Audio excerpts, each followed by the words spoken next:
இந்திய ரயில்வேயின் கீழ் தமிழ்நாட்டில் ஓடக்கூடிய பல்வேறு ரயில்களில் ஏசி பெட்டிகள் குறைக்கப்பட்டு அன்ரிசர்வ்ட் பெட்டிகள் அதிகரிக்கப்பட இருக்கிறது. கர்நாடக மாநிலத்திலிருந்து மயிலாடுதுறை, தூத்துக்குடி, கன்னியாகுமரி போன்ற பகுதிகளுக்கு இயக்கப்படும் ரயில்களும், தமிழ்நாட்டிலிருந்து பல்வேறு வெளி மாநிலங்களுக்கு இயக்கப்படும் ரயிலும், கோயம்புத்தூருக்கு இயக்கப்படும் சேரன், திருவனந்தபுரம் மெயில் போன்ற பல்வேறு ரயில்களும் ஏசி பெட்டிகள் குறைக்கப்பட்டு அன்ரிசர்வ்ட் அதிகரிக்கப்பட இருக்கிறது.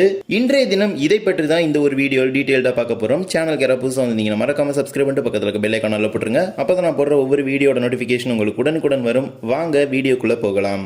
கடந்த பல வாரங்களாகவே பல்வேறு ரயில்களில் இந்த ஒரு பிரச்சனையானது நடைபெற்றுக் கொண்டிருந்தது. ஒன்று, அன்ரிசர்வ்ட் பெட்டிகளில் நிரம்பி வழிந்து கொண்டு செல்லும், இல்லை என்றால் முன்பதிவு செய்த பெட்டிகளில் முன்பதிவில்லாத பயணிகளின் ஆக்கிரமிப்பு என்பது நடைபெற்றுக் கொண்டிருந்தது. இது தொடர்பாக பல்வேறு சோசியல் மீடியாஸ் அண்ட் நியூஸ் சேனல்ல இது தொடர்பான பல்வேறு விதமான நியூஸ் எல்லாமே போயிட்டு இருந்துச்சு. அதை தொடர்ந்து இந்திய ரயில்வே வாரியமானது ஒரு முடிவை எடுத்திருக்கிறது. பல்வேறு ரயில்களில் அன்ரிசர்வ் பெட்டிகளின் எண்ணிக்கையை அதிகரிக்க முடிவெடுத்திருக்கிறாங்க.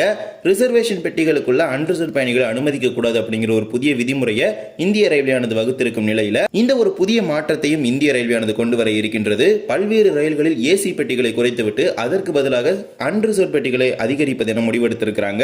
நம்ம தமிழ்நாட்டிற்கு வரக்கூடிய ரயில்கள்ல எந்தெந்த நாட்கள்ல எந்தெந்த ரயில்கள் அதிகரிக்கிறாங்க அப்படிங்கறத இப்ப நம்ம ஒன் பை ஒன்னா பார்க்கலாம். கர்நாடக மாநிலத்தின் ஹூப்ளியை தலைமையிடமாக கொண்டிருக்கும் தென்மேற்கு ரயில்வே சார்பாக இயக்கப்படும் 3 ரயில்களுக்கு அன்ரிசர்வ் பெட்டிகள் அதிகரிக்கப்பட இருக்கிறது. மைசூர் மயிலாடுதுறை எக்ஸ்பிரஸ் ஜூலை 25ஆம் தேதியிலிருந்து மைசூரிலிருந்தும், ஜூலை 26ஆம் தேதியிலிருந்து மயிலாடுதுறையிலிருந்தும் இந்த ரயிலுக்கு 2 முன்பதிவில்லாத பெட்டிகள் கூடுதலாக வழங்கப்படுவதாக அறிவித்திருக்கிறாங்க. அதற்கு பதிலாக ஒரு ஏசி 3 டயர் மற்றும் ஒரு ஸ்லீப்பர் பெட்டிகள் நீக்கப்பட்டு புதிய கம்போசிஷன் முறையில் இந்த ரயிலானது இயங்க இருக்கிறது. இதே போல மைசூர் தூத்துக்குடி எக்ஸ்பிரஸ் இந்த ரயிலிலும் 2 அன்ரிசர்வ் பெட்டிகள் கூடுதலாக இணைக்கப்படுறாங்க. இந்த ரயிலுக்கும் அதே மாதிரி தான் ஒரு 3 டயர் மற்றும் ஒரு ஸ்லீப்பர் பெட்டிகளை நீக்கிறாங்க. அதற்கு பதிலாக 2 அன்ரிசர்வ் முன்பதிவில்லாத பெட்டிகளை இணைக்கிறாங்க. மைசூரிலிருந்து ஜூலை 23ஆம் தேதியிலிருந்தும், தூத்துக்குடியிலிருந்து ஜூலை 24ஆம் தேதியிலிருந்தும் இந்த புதிய பெட்டி முறை நடைமுறைக்கு வருகிறது. மைசூர் மயிலாடுதுறை மற்றும் மைசூர் தூத்துக்குடி இரண்டும் பெட்டி பகிர்மானம் செய்யக்கூடிய ரயில்கள். இதே போலவே train number 16525, 16526 KSR Bangalore Kanyakumari island express July 24ஆம் தேதியிலிருந்து பெங்களூரிலிருந்தும், ஜூலை 27ஆம் தேதியிலிருந்து கன்னியாகுமரியிலிருந்தும் இந்த ரயிலுக்கான புதிய பெட்டி முறையானது நடைமுறைக்கு வர இருக்கிறது. இந்த ரயிலில் ஒரு ஏசி 3 டயர் பெட்டி நீக்கப்பட்டு அதற்கு பதிலாக ஒரு அன்ரிசர்வ் பெட்டி கூடுதலாக இணைக்கப்பட இருக்கிறது. அன்ரிசர்வ் பெட்டிகளின் எண்ணிக்கையானது 4ஆக அதிகரித்திருக்கிறது. இந்த ரயிலுடன் பெட்டி பகிர்மானம் செய்யக்கூடிய கன்னியாகுமரி சென்னை எழும்பூர் ரயிலுக்கும் கூடுதல் அன்ரிசர்வ் பெட்டிகளை வழங்கி இருக்கிறாங்க. Kanyakumari Chennai Egmore super fast express July 25ஆம் தேதியிலிருந்து கன்னியாகுமரியிலிருந்தும், ஜூலை 26ஆம் தேதியிலிருந்து சென்னை எழும்பூரிலிருந்தும் இந்த ரயிலுக்கு கூடுதலாக ஒரு அன்ரிசர்வ் பெட்டி வழங்கப்பட இருக்கிறது. அதற்கு பதிலாக ஒரு ஏசி 3 டயர் பெட்டியை நீக்கிறாங்க. இந்த ரயில்கள் அனைத்தும் தென்மேற்கு ரயில்வே சார்பாக பராமரிக்கப்பட்டு இயங்கக்கூடிய ரயில்கள். அடுத்தபடியாக தெற்கு ரயில்வே சார்பாக வருகின்ற நவம்பர் மாதத்திலிருந்து தான் இந்த ரயில்களுக்கு கூடுதலான அன்ரிசர்வ் பெட்டிகள் வந்து இணைக்கப்படுறாங்க. தென்மேற்கு ரயில்வே பொறுத்த வரைக்கும் இந்த மாதம் ஜூலை மாத இறுதியிலே அதிகரிக்கப்படுறாங்க. பட் தெற்கு ரயில்வே பொறுத்த வரைக்கும் நவம்பர் மாதத்தில் தான் பெட்டிகள் அதிகரிப்பதாக அறிவித்திருக்கிறாங்க. முதலாவதாக train number 12673, 12674 Coimbatore Chennai central Cheran super fast express November 14ஆம் தேதியிலிருந்து கோயம்புத்தூரிலிருந்தும், நவம்பர் 17ஆம் தேதியிலிருந்து சென்னை சென்ட்ரலிலிருந்தும் இந்த ரயிலுக்கு கூடுதலாக ஒரு அன்ரிசர்வ் பெட்டி இணைக்கப்பட இருக்கிறது. அதற்கு பதிலாக ஒரு ஏசி 3 டயர் பெட்டியை நீக்க போறாங்க. 6 ஏசி 3 டயர் பெட்டிகள் என்பது 5 3 டயர் பெட்டிகளாக மாறுகிறது. 3 அன்ரிசர்வ்ட் என்பது 4 அன்ரிசர்வ்டாக மாறுகிறது. இதே போலவே இந்த ரயிலுடன் பெட்டி பகிர்மானம் செய்யக்கூடிய 12623, 12624 Thiruvananthapuram central mail super fast express Chennai சென்ட்ரலில் இருந்து நவம்பர் 15ஆம் தேதியிலிருந்தும், திருவனந்தபுரத்திலிருந்து நவம்பர் 16ஆம் தேதியிலிருந்தும் இந்த ரயிலுக்கு கூடுதலாக ஒரு அன்ரிசர்வ் பெட்டி இணைக்கப்பட இருக்கிறது. அதற்கு பதிலாக ஒரு ஏசி 3 டயர் பெட்டி நீக்கப்படுகிறது.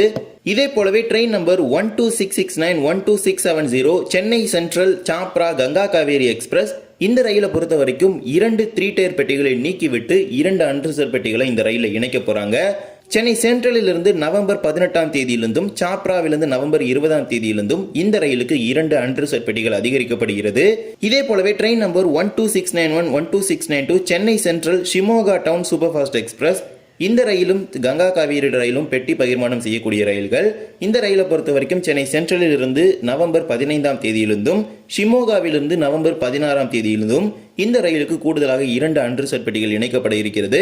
அதற்கு பதிலாக 2 ஏசி 3 டயர் பெட்டிகள் நீக்கப்பட இருக்கிறது. ஏசி 3 டயர் பெட்டிகள் எண்ணிக்கையை பொறுத்த வரைக்கும் 6லிருந்து 4ஆக குறைகிறது. அன்ரிசர்வ் என்பது 2லிருந்து 4ஆக அதிகரிக்கின்றது. சென்னையிலிருந்து நியூ டெல்லிக்கு செல்லும் தமிழ்நாடு எக்ஸ்பிரஸ் ரயிலிலும் அன்ரிசர்வ் பெட்டிகள் அதிகரிக்கப்பட இருக்கிறது. Train number 12621 12662 Chennai central new Delhi Tamil Nadu express November 14ஆம் தேதியிலிருந்து சென்னை சென்ட்ரலில் இருந்தும் நவம்பர் 16ஆம் தேதியிலிருந்து நியூ டெல்லியிலிருந்தும் இந்த ரயிலுக்கு புதிய பெட்டி முறை வர இருக்கின்றது. அதன்படி 6 ஏசி 3 டயர் பெட்டிகள் என்பது 4 3 டயர் பெட்டிகளாக மாறுகிறது. 2 அன்ரிசர்வ்ட் என்பது 4 அன்ரிசர்வ்டாக மாறுகிறது. திருச்சியிலிருந்து ஹவுராவுக்கு செல்லக்கூடிய வாரம் இருமுறை ரயிலும் பெட்டிகளானது அதிகரிக்கப்பட இருக்கிறது. Train number 12664 12663 Tiruchirappalli Howrah biweekly super fast. இந்த ரயிலில் 5 ஏசி 3 டயர் பெட்டிகள் இருக்கின்றது. அதில் 2 ஏசி 3 டயர் பெட்டிகளை குறைத்துவிட்டு அதற்கு பதிலாக 2 அன்ரிசர்வ் பெட்டிகளை இணைக்க போறாங்க. திருச்சியிலிருந்து நவம்பர் 15ஆம் தேதியிலிருந்தும் ஹவுராவிலிருந்து நவம்பர் 17ஆம் தேதியிலிருந்தும் இந்த புதிய பெட்டி முறையானது நடைமுறைக்கு வர இருக்கிறது. 2 3 டயர் பெட்டிகள் நீக்கப்பட்டு அதற்கு பதிலாக 2 முன்பதிவில்லாத பெட்டிகளை இணைக்க போறாங்க. இதே போலவே நாகர்கோவிலில் பராமரிக்கப்பட்டு இயங்கக்கூடிய பல்வேறு ரயில்களுக்கும் அன்ரிசர்வ் பெட்டிகள் அதிகரிக்க போறாங்க. இந்த ரயில்கள் அனைத்துமே ஒரே பெட்டி முறையில் இயங்கக்கூடிய ரயில்கள். அதாவது நாகர்கோவிலிருந்து மும்பை செல்லக்கூடிய 2 ரயில்கள், ஒன்று காட்பாடி வழியாக செல்லக்கூடிய ரயில், மற்றொன்று செங்கல்பட்டு வழியாக செல்லக்கூடிய ரயில், கன்னியாகுமரியிலிருந்து ஹவுராவிற்கு செல்லக்கூடிய வாராந்திர ரயில், கன்னியாகுமரியிலிருந்து ஹசரத் நிசாமுதீன் செல்லக்கூடிய திருக்குறள் சூப்பர் ஃபாஸ்ட் எக்ஸ்பிரஸ். இந்த 4 ரயில்களிலும் தற்போது 5 3 டயர் பெட்டிகள் இருக்கின்றது. அந்த 5 3 டயர் பெட்டிகள் என்பது 2 ஏசி பெட்டிகளை நீக்கிவிட்டு 2 அன்ரிசர்வ் பெட்டிகளை இந்த 4 ரயில்களுக்குமே வருகின்ற நவம்பர் மாதத்திலிருந்து இணைக்க போறாங்க. இது ஒரு மகிழ்ச்சிகரமான செய்தி அப்படின்னு சொல்லலாம். ஏனென்றால் பல்வேறு ரயில்களில் தற்போது 2 அன்ரிசர்வ் மட்டுமே இருக்கின்றது. இந்த ரயில்களில் செல்வது என்பது மிகவும் சவாலான ஒன்றாக தான் இருக்கின்றது. அதற்காகவே தற்போது இந்திய ரயில்வே வாரியத்தின் புதிய உத்தரவின்படி அனைத்து ரயில்களிலுமே அன்ரிசர்வ் பெட்டிகளை அதிகரிச்சுட்டு வராங்க. அதில் முதல் கட்டமாக இந்த ரயில்கள் அனைத்திற்கும் அன்ரிசர்வ் அதிகரிக்க போறாங்க. அதிக கூட்டமாக செல்லக்கூடிய ரயில்களில் அன்ரிசர்வ் பெட்டிகளை அதிகரிப்பதற்கு இந்திய ரயில்வே வாரியமானது ஒப்புதல் வழங்கி இருக்கின்றது. அதில் ஒரு பகுதியாக தற்போது தமிழ்நாட்டிற்கு வரக்கூடிய இந்த அனைத்து ரயில்களுக்கும் அன்ரிசர்வ் பெட்டிகள் அதிகரிக்க போறாங்க. இது ஒரு மகிழ்ச்சிகரமான தகவல் அப்படின்னு சொல்லலாம். இதை பற்றிய உங்களுடைய கருத்துக்கள் என்ன அப்படிங்கறத கமெண்ட் செக்ஷன்ல சொல்லிட்டு போங்க. இந்த ஒரு வீடியோவில் தான் இந்த வீடியோ பிடிச்சிருந்தா மறக்காம like and share and subscribe பண்ணிட்டு பக்கத்துல இருக்க பெல் ஐகானை போட்டுருங்க. அப்போ நம்ம போடுற ஒரு வீடியோட நோட்டிபிகேஷன் உங்களுக்கு உடனுக்குடன் வரும். இன்னொரு வீடியோ சந்திக்கலாம். தேங்க்ஸ் ஃபார் வாட்சிங்.